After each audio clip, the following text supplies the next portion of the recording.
Dick next. I'm Jill Kramer. I have a son who's a junior at Walter Johnson and a son who's an 8th grader at Parkland Middle School. Right. And I'm very much for the Start School Later program. I can tell. My specific question is, last year, my son who was going to Walter Johnson, we live 2.5 miles from here, the bus came at 6:52 in the morning.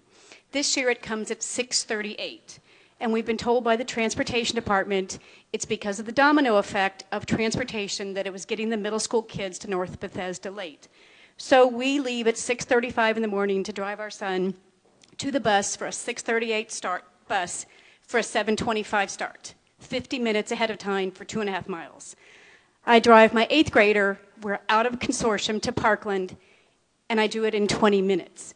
My question for you is, if we can't start schools later, what can be done about transportation, especially because of the huge impact this is having on the high school kids who are getting up before dawn to catch their bus 50 minutes ahead of time before school starts? So look, we've got an incredibly complex transportation system. There's no doubt about it. We have really, really good people and a lot of software that just analyzes this stuff. When we go through every year, I mean, the work that's done to just scrub it, right, and just to make sure that it is done as efficiently as possible within the parameters we have, the rules around how long kids should be on buses, et cetera, et cetera.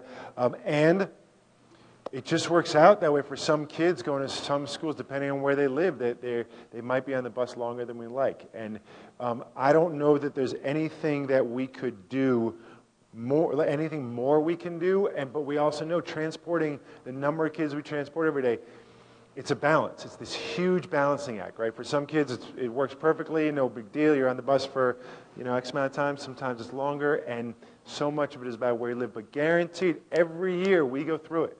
We go through our data. We go through everything to make sure that we are running it as efficiently as possible.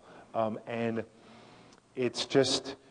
it's just the cost of doing business in a district like ours where we're busing so many kids to so many places. I wish it could be perfect for everybody and you could guarantee that nobody would be more than 10 minutes, but it's just not the way it works. We don't have that many buses.